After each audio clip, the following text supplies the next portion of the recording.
Good afternoon সবাইকে। তো সবাই কেমন আছো? আশা করছি সবাই ভালো আছো।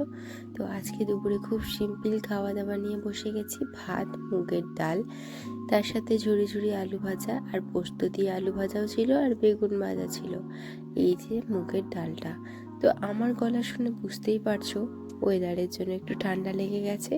তো পরের দিনে গিয়েছিলাম বোনেদের বাড়ি। বোনেদের এবারে কার্তিক ঠাকুর ফেলেছে। তো 2 বছর পরে কার্তিক ঘরে এসেছে। তো পুজো সব কিছু শুরু হয়ে গেছে, বোনেরা দুজনে পুজো করতেও বসে গেছে। তো অনেক কিছু সত্যি জোগাড় লাগে, তো সব কিছু কমপ্লিট সব শেষে। তো চলো তোমরা দেখতে থাকো আমার ভিডিওটা।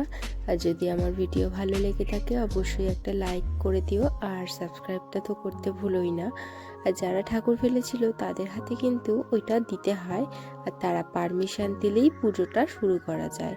তো তাদের কাছ থেকে পারমিশন নিয়েই পুজোটা শুরু করা হয়েছে। তো চলো, পারমিশন নেওয়া হয়ে গেছে, এবার পুজোটা কমপ্লিট করা যাক। তো পরের দিনও পুজো হয়েছিল, আর পুজোর দিনে রাত্রে কী খাওয়া দাওয়া হয়েছে সেটা আমি তোমাদেরকে অন্য একটা ভিডিওতে দিয়ে দেব। চলো আজকের মতো ভিডিওটা এখানেই শেষ করলাম। সবাই ভালো থেকো, সুস্থ থেকো, টাটা।